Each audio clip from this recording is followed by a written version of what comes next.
induction program. We have attended already from the past few days, one or two orientation lectures and the induction programs. But this session is particularly very important because very important person is here, presence is here, and it is your responsibility and listening him at the same time adapting everything whatever sir is going to deliver. And men of very immense scholarship, academic administrator, and who served National University, B.A.LL.B for 10 years as Vice-Chancellor, also having 45 years of teaching experience.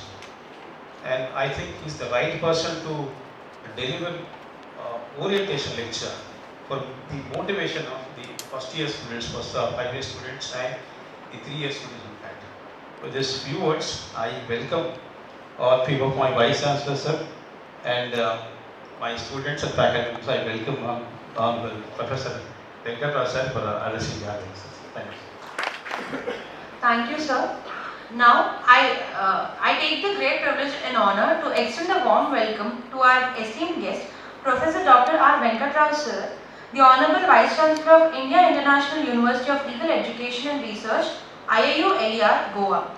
Sir is one of India's most accomplished legal academicians with over 45 years of distinguished experience in teaching, research and academic leadership. Before assuming the office of Vice-Chancellor at IIULER, Sir has served with distinction as the Vice-Chancellor of National Law School of India, University, Bengaluru for more than a decade, making significant contributions to the legal education in the country. Sir has also served as the chairperson of Vivekananda School of Law and Legal Studies, New Delhi. A prolific scholar, Sir has authored 6 books, published over 130 research papers and guided numerous doctoral scholars, and has been honoured with the several prestigious awards including the Professor N.R. Madhavamenon Best Law Teacher Award and the Attorney General K. Parasaran Award for his outstanding contribution to the legal education. Sir, your remarkable journey and unwavering commitment to academic excellence continue to inspire the legal fraternity. We are truly honoured by your gracious presence today and are grateful that you have accepted our invitation. On behalf of everyone present here, I extend a heartfelt welcome to you. We look forward for your valuable insights and guidance. Thank you. Legal profession is a very interesting profession where lawyers have a notorious reputation. The notoriety arising from the fact when the case is weak, they give a long introduction. Okay, at least to impress the client. When the case is strong, they just get up and say the facts speak for themselves. Maybe my young friend has given such a long introduction about me, maybe because the case is not very strong.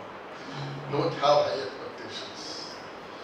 And that she said, Honorable Registrar Sir also said, I have more than 45 years of experience. But you know, as a law student, you must understand one important statement. Good judgment comes out of experience, but experience comes out of bad judgment. Good judgment comes out of experience, but experience comes out of bad judgment. So when you say that I have 45 years of experience, it means I have 45 years of committing mistakes, trying to learn from the mistakes, okay? The sound is clear because it's a large audience, okay? I am audible to you? Oh, that's fine. And therefore, first let me start my lecture by congratulating all of us on the occasion of International Friendship Day. Today is celebrated as International Friendship Day. And please remember, friendship need not be between persons of the same age. Yesterday we had Guru Purnima, the tradition of Guru Sishya, okay? Because please remember in life, geniuses are never created in isolation.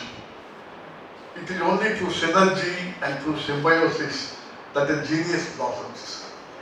I will learn from you, you will learn from me to make them. And therefore, our friendship begins today. And in life, certain things have only a beginning, they have no end. Our synergetic relationship has also no end. Let me assure you that relationship that begins today between you and me casts a pious obligation on me to help you, and no hour would be ungodly for me to interact with you. Okay? At the end of the lecture, I will tell you. With these words of introduction, first let me congratulate you in joining in a course which will take you to a profession which is the only profession which is mentioned in the Constitution of India. The only profession that is mentioned in the Constitution of India is legal profession. Your teachers will shortly tell you, some of you might have prepared for the competitive exam, grant examination also, that somewhere between Article 20 and 22, to be defended by a legal practitioner, you don't find a mention about medical profession, you don't find a mention about politicians, you don't find a mention about engineers, but the only profession, how privileged you are.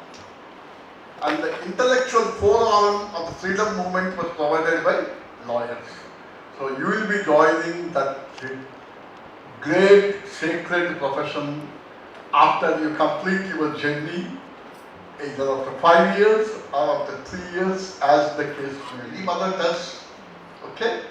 And she wanted Duryodhan to become impregnable, to live forever.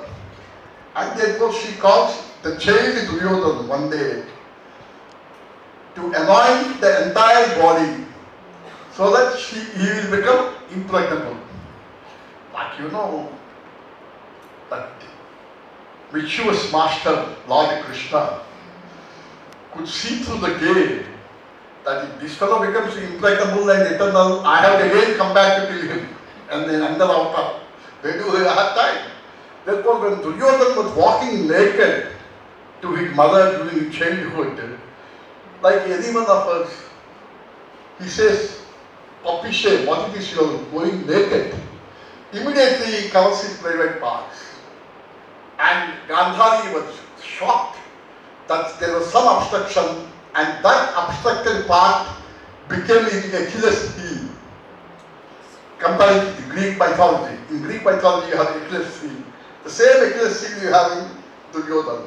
But the point is, a mother who wanted her son to live eternally, to become the emperor, when Kurukshetra battle was about to begin, Duryodhan walks to his mother to have her blessings, touches her feet and says, Mother, you are a virtuous woman, whatever you say will become true. So please bless me that we will be victorious, so that I will become emperor after the battle. But Gandhari knows what is going to happen after 18 days. He warmly hugs him, remember, affectionately like a mother, doting mother, remember, kisses his entire body and then says, she doesn't say you will be victorious. Then this famous line is uttered, Yatho dharma tatho jayaha. My son, if dharma is on your side, you will be victorious. If dharma is not on your side, dharma will win. She will not say, others will win. Dharma will win. That was the inscription at the entrance of the Supreme Court. Yatho dharma tatho jayaha. That's the reason why I always say, the first judge of the Supreme Court of India is a female judge, Gandhari. Because her words you have inscribed, okay? And what is dharma? I explain to you the meaning of dharma. Dharma is not equivalent to truthfulness. Dharma is not equivalent to justice. Dharma is not equivalent to fairness. In fact, no English word can capture the essence of dharma. In 2007, Guru Charan Das, how many of you have heard his name? Guru Charan Das. Please note down his name. Guru Charan Das. Because you know, a lawyer must be an audacious reader. You must understand more the context than the text. And if you want to understand context, your extensive, wide reading will help you. The name is Guru Charan Das. Those of you who have a smartphone can look at that. You will understand. Guru Charan Das. In 2007, he wrote a book, The Difficulty of Being Good. That's the title of the book. The Difficulty of Being Good.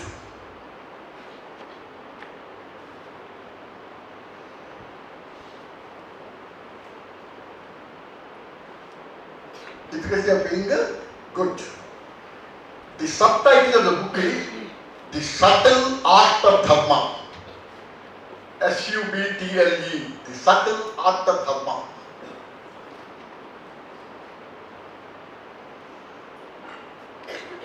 Okay?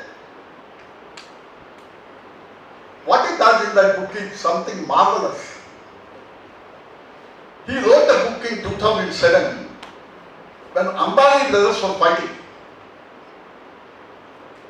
Mukesh Ambani and Anil Ambani must be all school-going kids. 2 years, 3 years young at that time, okay? And Gurcharan Das says, Ambani brothers were fighting because Mahabharata said brothers can fight. What's the story of Mahabharata? It is a sibling rivalry, nothing more than that. And starting with that, he makes a comparison between Mahabharata and modern Bharata. The beauty of that book is, each character of Mahabharata he takes up. Starting from Bhishma Pitamaha, Dhritarashtra, Lord Krishna as God, Lord Krishna as Yadav king. Okay. Then Kunti, Gandhari, Draupadi, Duryodhan, Karna, Dushasana, and examines what is their concept of dharma. What is the concept of dharma of each character in Mahabharata? He says Duryodhan has certain qualities. And ultimately at the end of the book, he says dharma has no equivalent English word. From one Sanskrit sloka, he finds the meaning of dharma. Dharayeti iti dharmaha. Dharayeti iti dharmaha. I explain to you in English language. That which integrates is dharma. That which unites is dharma. That which divides is adharma. That's the meaning of dharma.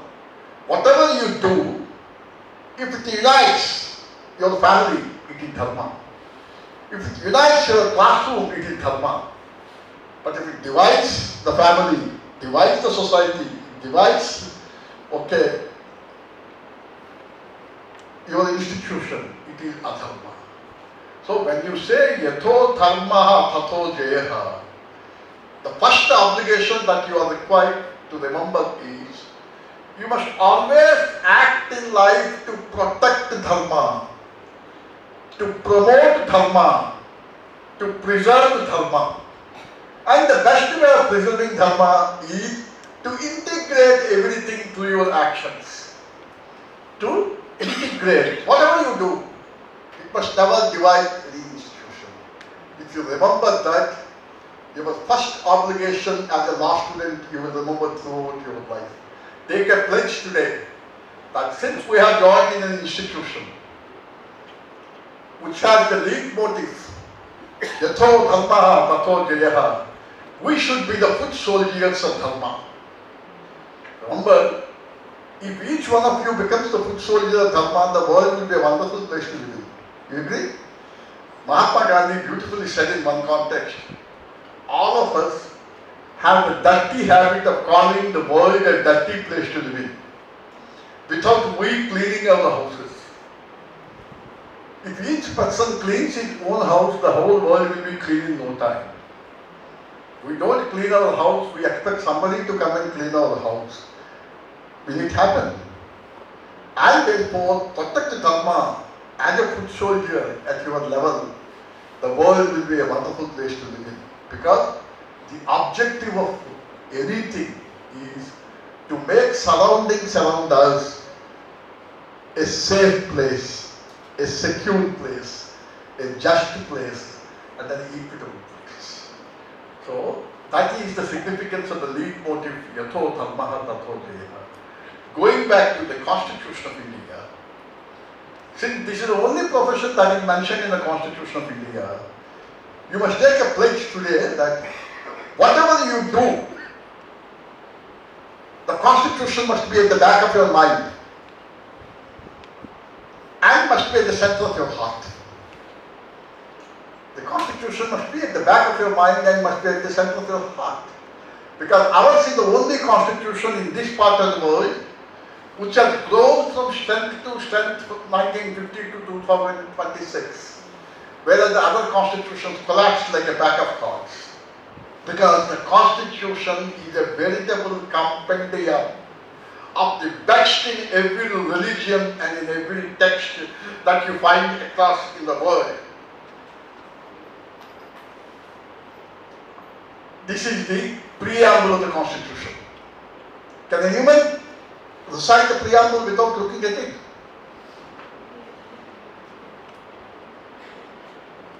So,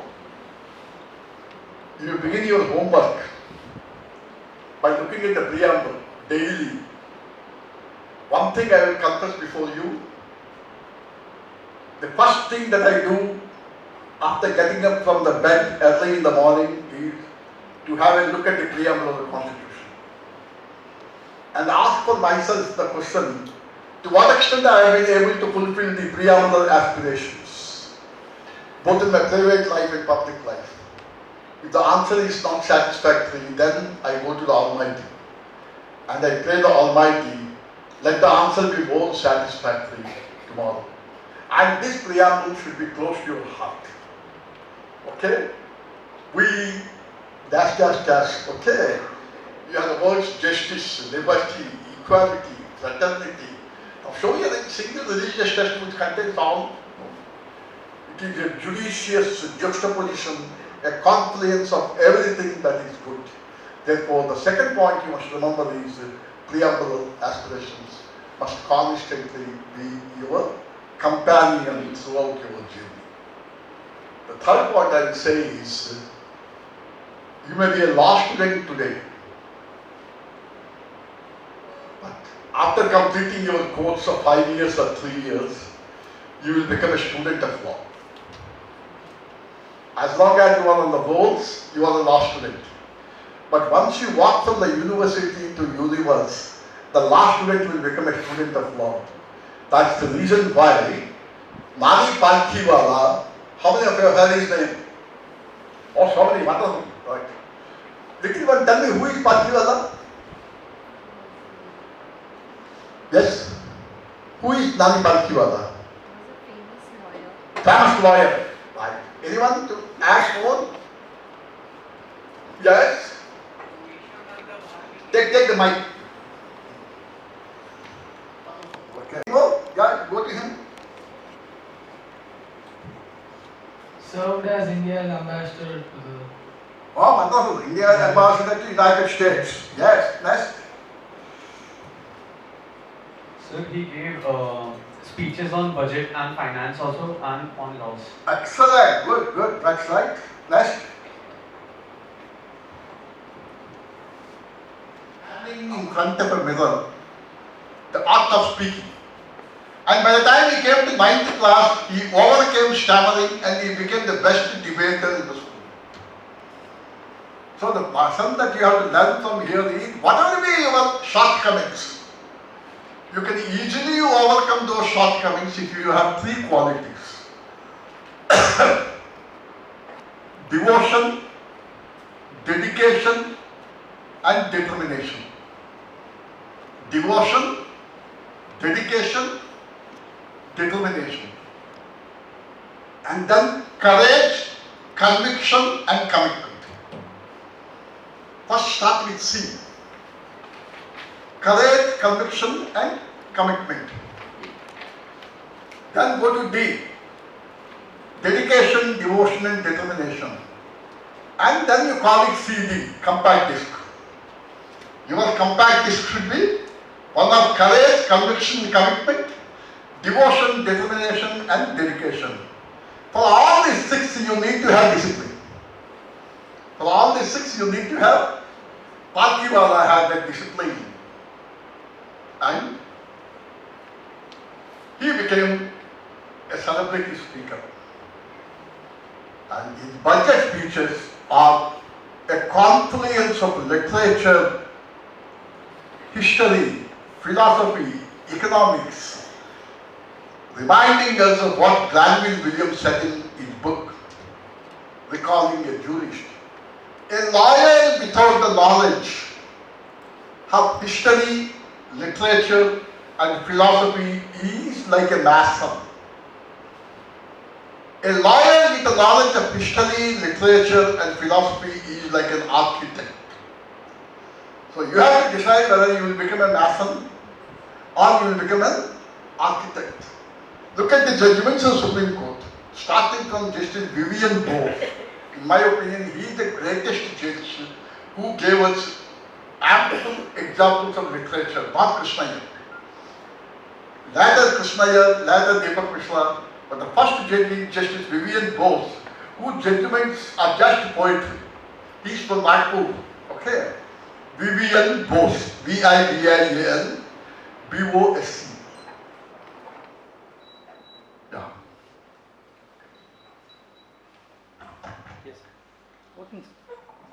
It doesn't impact the sound, man? No, that's right. No, the joke in democracy is deliberately power is taken away from you to remind you you are not powerful, you are only powerless.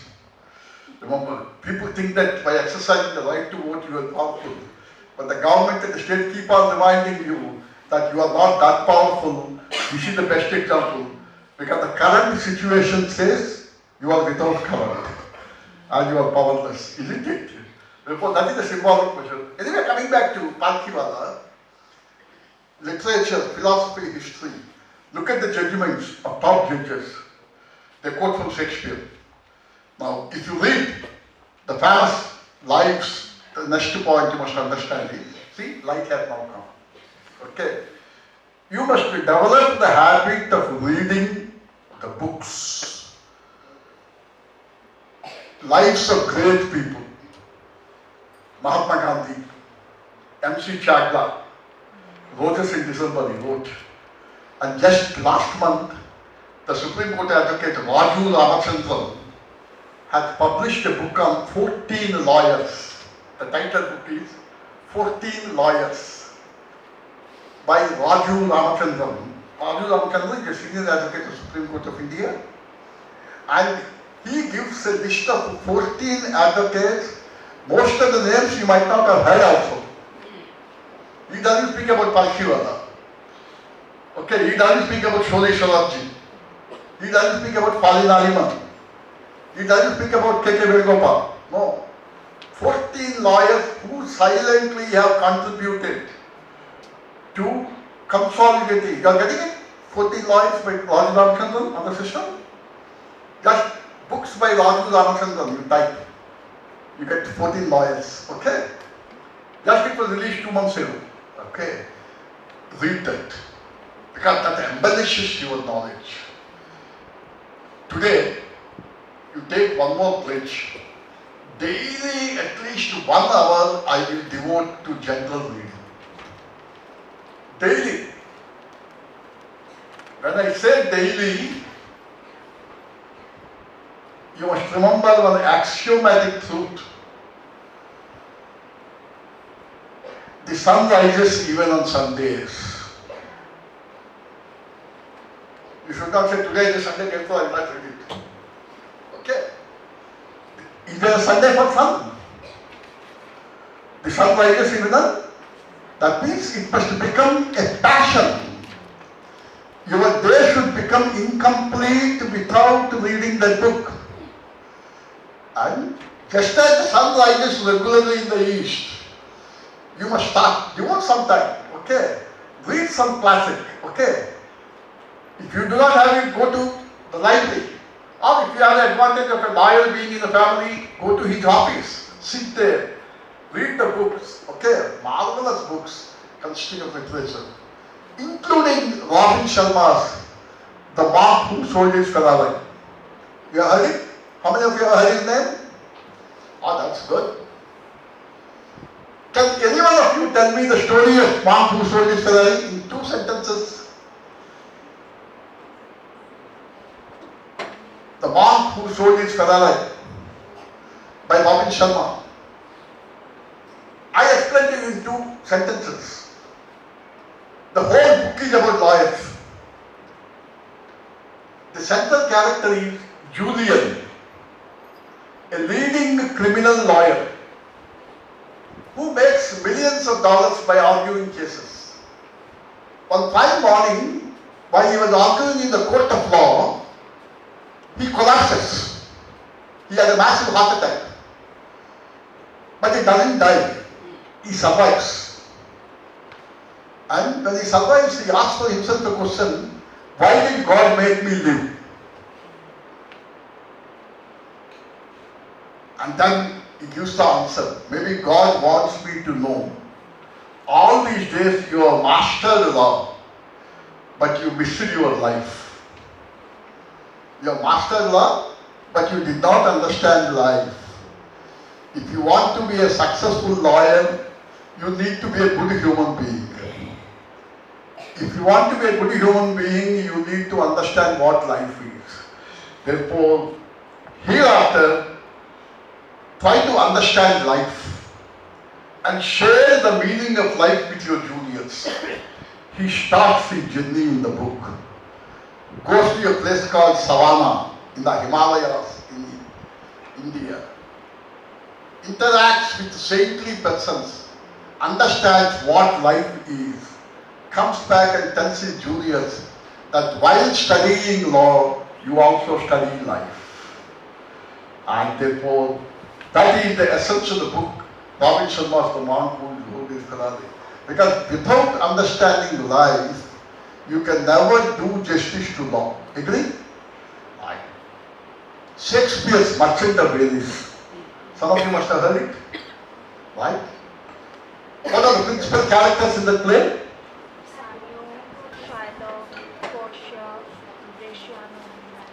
Yeah, that's right. Shylock, Portia, and Bassanio. oh, wonderful, that's good. I'm very happy that's it. Because I did my master's in literature. It used to be my major drama. Bassanio, Portia, Shylock. Why the drama is important for you is, it is a simple contract. A money lender will be giving money to a person. Okay? Even in 2026 it happens. But he says, before a particular date, if you fail to repay the money, I will take a pound of flesh from your body. You need not give me money before a particular date. I will extract a pound of flesh. The person takes the money because he needed money, he is very kind-hearted. The day comes, he fails to repay the money. Then the money lender is Shylock. He demands his pound of flesh. He demands his pound of flesh. The matter goes to court. Portia, who is a female character, in those days, women were not allowed to argue in the courts. Very interesting. Therefore, she comes in the garb of a male dress. Portia wears the dress of a male and presents an argument on the quality of medicine. This is a famous stanza from Shakespeare's Merchant of Venice. The quality of medicine. Please note it down and read it. The quality of medicine. M-E-R-C-Y.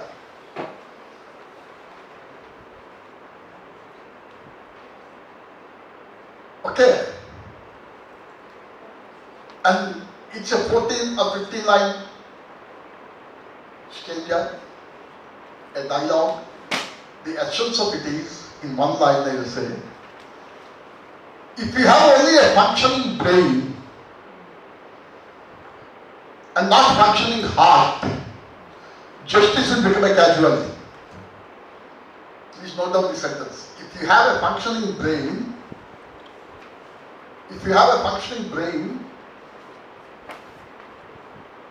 and not functioning heart, justice will become casualty.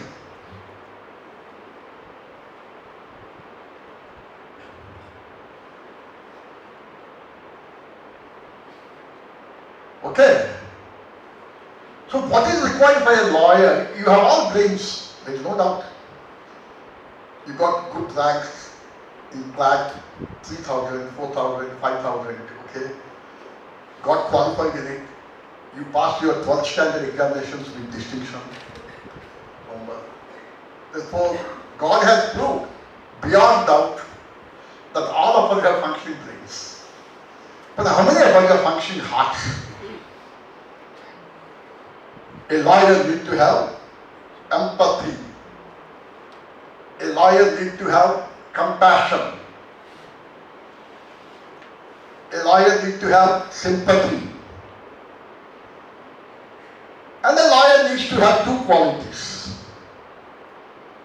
What are those two qualities? Passion for what you do and compassion for whom you do. Passion for what you do, compassion for whom you do.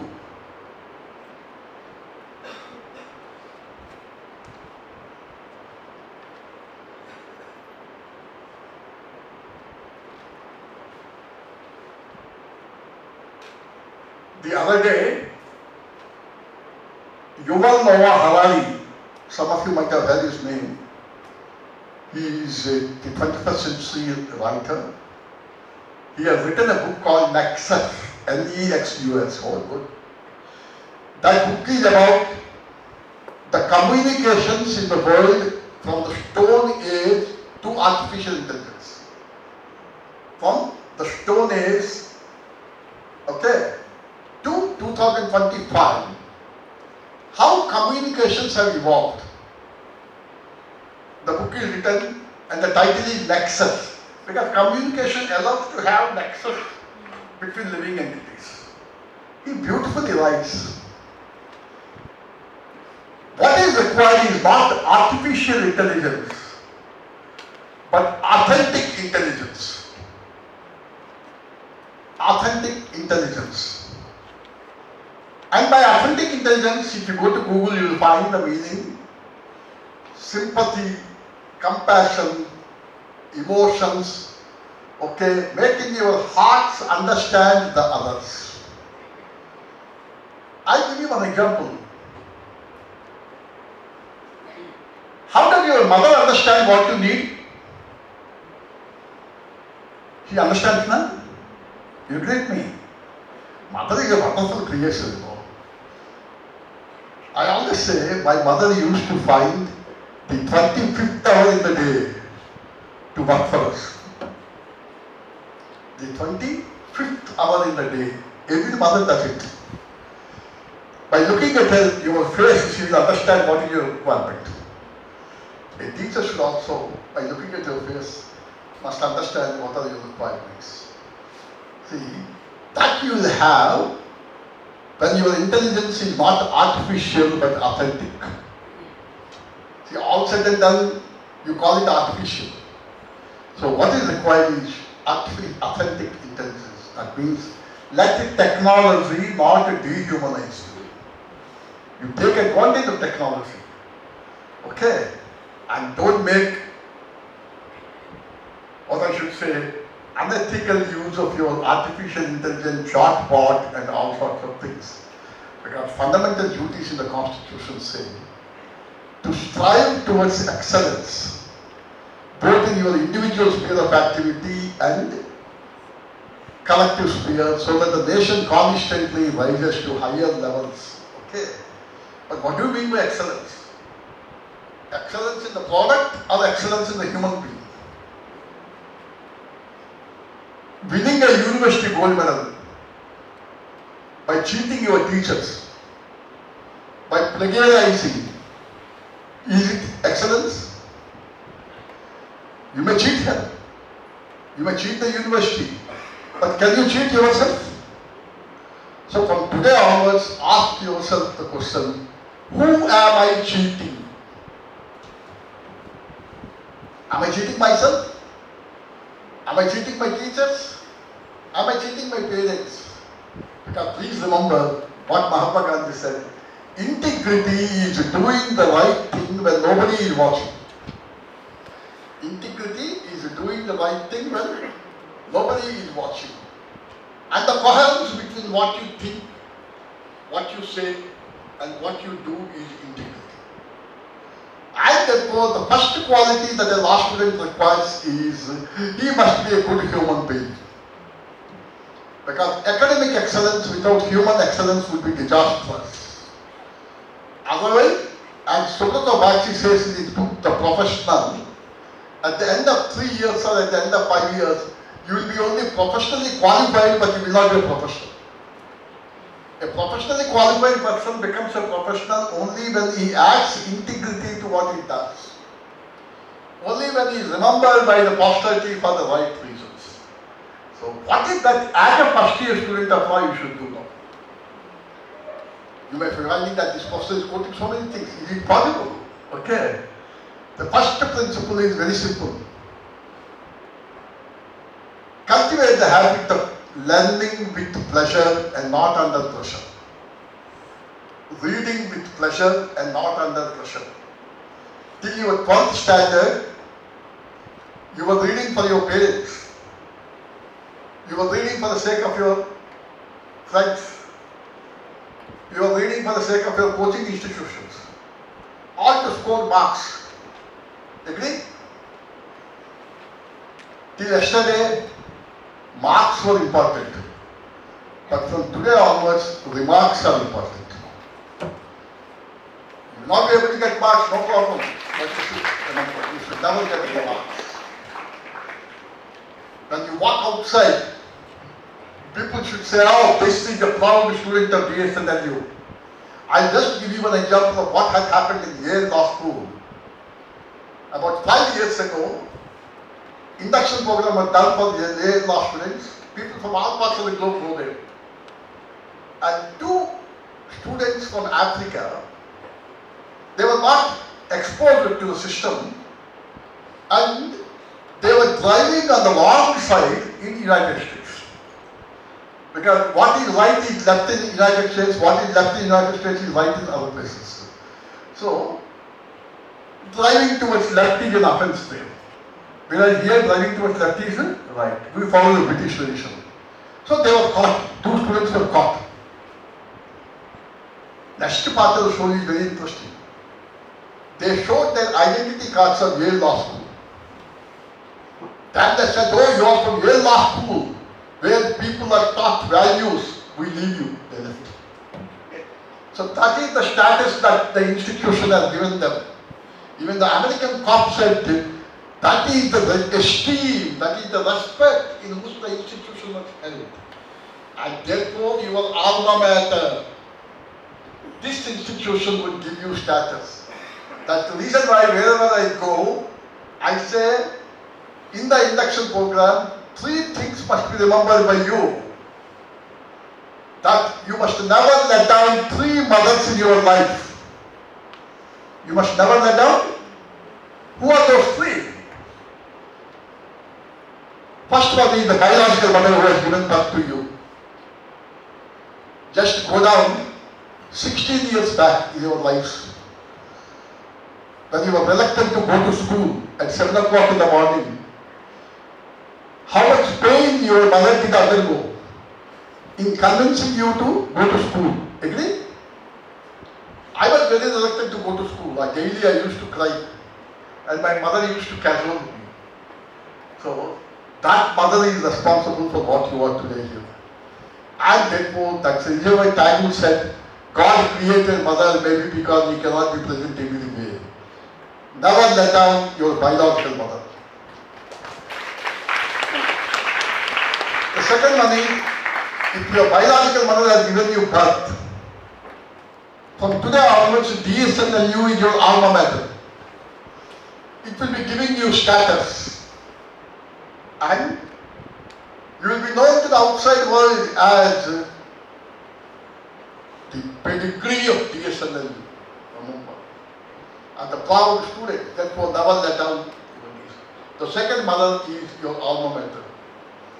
The third mother is Mother India. Who cares whether you live or die if India dies? Who lives if India dies and who dies if India lives? That's what Jawaharlal Nehru said in the discovery of India. Therefore, take a pledge that we will protect, we will never let down these three mothers. Okay? Then you will be doing justice to your journey as a student of law. So, you have commenced your journey today in DSNLU. This is the first step you have taken in the right direction. Now you are to scale the mountain. And when you are to scale the mountain, never look at the top of the mountain. If you look at the top of the mountain, you will be only complaining about the pebbles in your shoes. Take the first step. The altitude to be covered remains n-1. Take the second step. Don't look at the top. The altitude to be covered remains n-2. One fine morning, like Pasenji Park, you are on the top of Mount Everest. You agree? So never look at the top and take the steps. And please remember, in the world, no mountain is so high that it will not be under your feet when you reach the top. Whatever be the height of the mountain, once you reach the top, it has to be under your feet.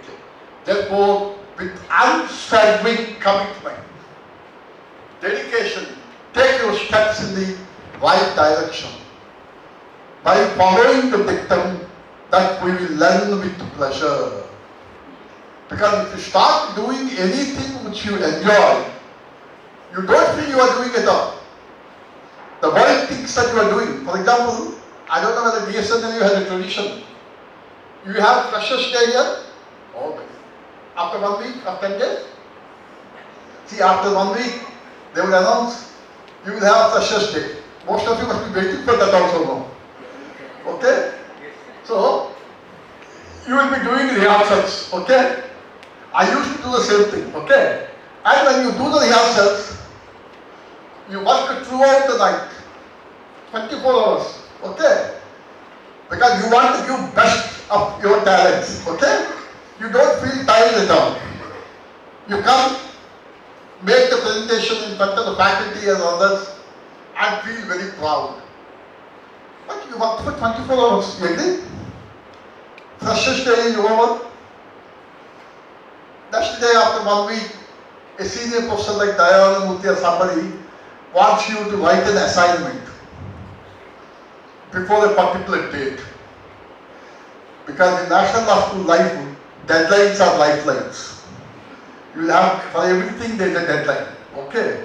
Because they want you to grow in life, that they give you deadlines. Please understand that, okay? And he wants you to submit the assignment before 1 week. Immediately he will say, what is this old man here? Nothing else to do. He is asking us to write an assignment. Whereas if he wants you to take part in rehearsals, he will jump with joy. What is the difference? Attitude. Your attitude determines the altitude which you will be achieving. Please remember. If your attitude is to lie at the classroom, read some 20 questions at a glance, the result will be also like that. But if your attitude is to reach the top, please remember, all successful persons keep themselves awake when the whole world sleeps. All successful persons keep themselves awake when the whole world sleeps. That's what Abdul Kalam says. Dream is not that which you get in your sleep, but dream is that which makes you sleepless till you achieve the dream. So dream, achieve the dream, okay, by working hard, sincerely. That is the secret of success of a law student. And you must do it in a slowly in an incremental manner so that you won't buckle under the pressure. And please remember, I was telling Madam in the beginning, when you read the text of law, context is more important than the text. Both for the teacher and for the student, text is only a pretext. Remember, never confine yourselves just to the 32 or 26 syllables that are given in the text. And if you want to understand that, you must go beyond that. And I'm sure you will be able to do this because perhaps this is the first orientation where 4 students could answer me on what IIULER is. Half a dozen students could answer me about Shylock, Bassanio and Portia. This is what is required, the small beginnings you make. What Neil Armstrong has said, a small step for me, but a giant leap for mankind. Today may be a small step, but it will be a giant leap. But never forget the fact that you must be a good human being. I wind up my interaction with you. What's the time now? 12:30? 35. That's right. 12? 35. Oh, it's almost 5 minutes. Yes. Interaction with you by narrating to you an episode from Daniel Webster's life. Daniel Webster was an American scholar. He was invited to address the law students at an Ivy League law school, Stanford. And he addressed them, and finally he told a small story. I'll tell you the story. When you look at the court building, don't look at the High Court. Don't look at the Supreme Court. However, the court buildings in villages and small towns,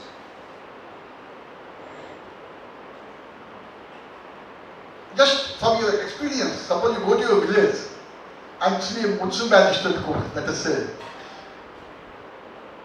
what will be the structure of the building?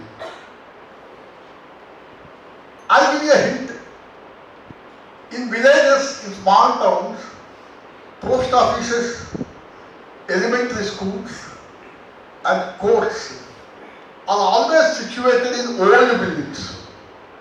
You agree? No whitewashing, no facilities, no infrastructure, dilapidated buildings. More often than not.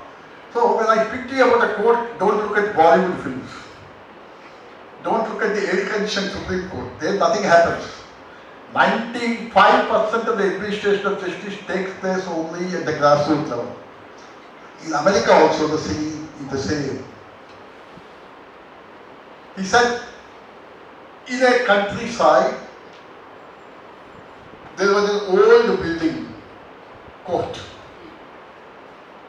full of spiders, cobwebs, okay, and unclean. And normally the joke is, law is compared to a spider's web, because only the small insects get caught in it, the bigger ones escape. And so symbolic of its presence in the court of law is, this court can catch only small people but not big people. The big people are always beyond the long arm of law, okay? So, spider's webs, and then on the window entrance on the ventilators, there will be birds' nests in the old buildings. There will be some pigeons, okay, doing a lot of noise, cheeky sounds. And in one court building, there was a bird's nest. Pigeon family was living. Mother pigeon, little pigeons. And the mother pigeon, like any mother, used to get food for the little ones. Go out, fetch food. They used to eat. That was a happy family. One fine morning, the mother goes out, comes back. The little ones were swallowed by the serpent. 2 of its little ones were consumed by the serpent. It's the law of nature. that wherever you have small birds, you have a serpent. And the mother started crying in pain. Then the elder ones come and say, why are they crying? It is a curse of nature that our little ones would be swallowed by serpents. Whoever is lucky to survive will grow. You are not the first one to have lost. We have lost ours. Therefore, don't cry. Then the mother pigeon says, this is very important. Then the rapture says, mother pigeon said, I know it is the law of nature. I am crying not because I have lost my little ones, but I am crying because injustice to me happened where? In a courtroom where people come for justice. In a place where people come for justice, this had happened to me. And therefore, Daniel Rapture said, tomorrow when you become, remember, a responsible lawyer, don't contribute to the injustice in the court of law. You understood that?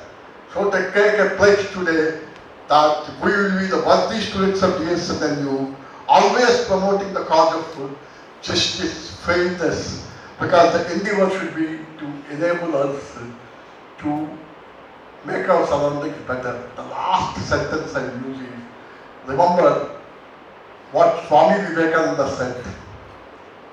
He said, education is that bridges the distance between a human being and being human.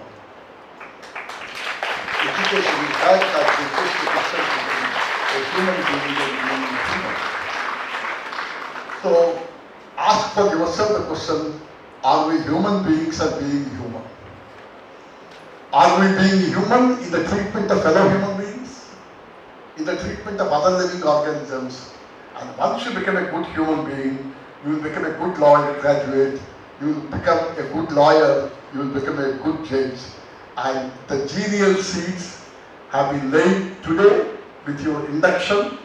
And this baptism will take you to greater and farther heights. May the Almighty bless you all. Thank you very much for being here.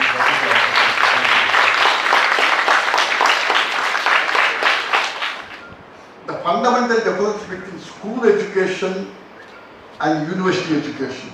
Get your thinking capacity enhanced. We will not be able to provide answers, but asking the right questions is the most important thing. Please ask. Sir, I am Manya. I am pursuing B.A.LL.B 5-year course in this university. So my question is, when you said that Palkiwala sir would recite the budget speech in the Wakhandel Stadium in Mumbai, how was he able to do so with such precision? Like, how was he able to remember the facts also, which I find it really hard to remember? Like, I am always, when I am reading a case law, I can understand the situation, the context, but I miss on the brief facts which are mentioned.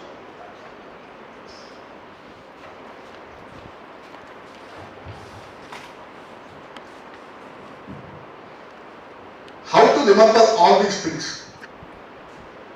I was delivering lectures on Constitution of India. I was thinking about ordinance making powers of the President of India. You call it promulgation of ordinance. I don't want to use the technical word. He suddenly got up and said, so how do you remember all these articles, reasons, okay? It's humanly impossible. Same doubt he has expressed. I said, okay Rajshekhar, I agree. No, today we are discussing promulgation of ordinance by the President of India. Which is the most beautiful face on the Hindi screen, I asked. Immediately I changed the topic. After Madhumala, Vaijantimala, because that was the late 70s and early 80s. Madhuri Dixit. Okay? And then, oh, I'm happy you have taste, I said. He appreciated it. And Madhuri Dixit has become popular because of one particular film song. I said, That song, that film was being played in the theatres at that time. The film was Teja. And there was a song called Ek Do Teen. I don't know how many of you have heard that song. Okay, article on the list of President Felician audience. Ek Do Teen. And Governor, Do Ek Teen. Just change the order. 2, 1, 3. Till today he keeps writing letters to me saying that Ek Do Teen formula to remember many things in life. Little one, you must always try to remember unfamiliar things through familiar things. Your mobile, what is the password you give? Maybe your year of birth. Okay? Maybe something.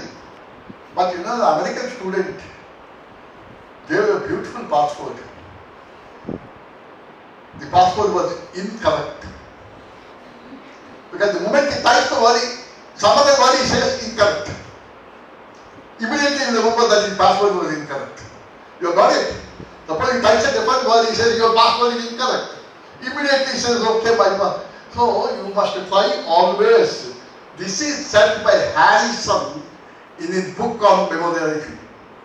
Try to remember. That's the reason I said when you are doing that, don't look at the top of the mountain. Today, I will be remembering 2 things, 3 things. And ultimately, your brain will be more powerful than the deep blue.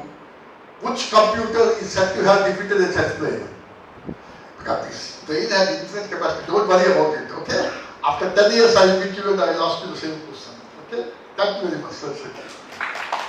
And that we will have an MOU between DSNLU and IIULER, and you are all welcome to visit Goa for academic purposes. Thank you so much, sir. Now I request Soma ma'am to please come on to the dais with the vote of thanks. It's a distinct pleasure to stand before you and propose vote of thanks on behalf of Damodaram Sanjeevayya National Law University. First and foremost, I would like to extend my deepest appreciation for our distinguished guest, Professor R. Venkata Rao sir, for taking time out of his busy schedule and share his insightful words and inspiring thought. I hope you all have benefited by this. Please follow what sir has said. We are also incredibly grateful to our VC sir for continuous support, vision and guidance, and our registrar sir for his support and also contributing a lot in organizing this lecture. My thanks to VC's office, registrar's office, IT department and to everyone who have contributed to the success of this program. My also deepest appreciation to all the students, faculty members and all of you who are present here. My deepest appreciation to Neha from 5th year for readily agreeing to host this ceremony. Lastly, thank you to all. Keep attending such lectures. Thank you very much.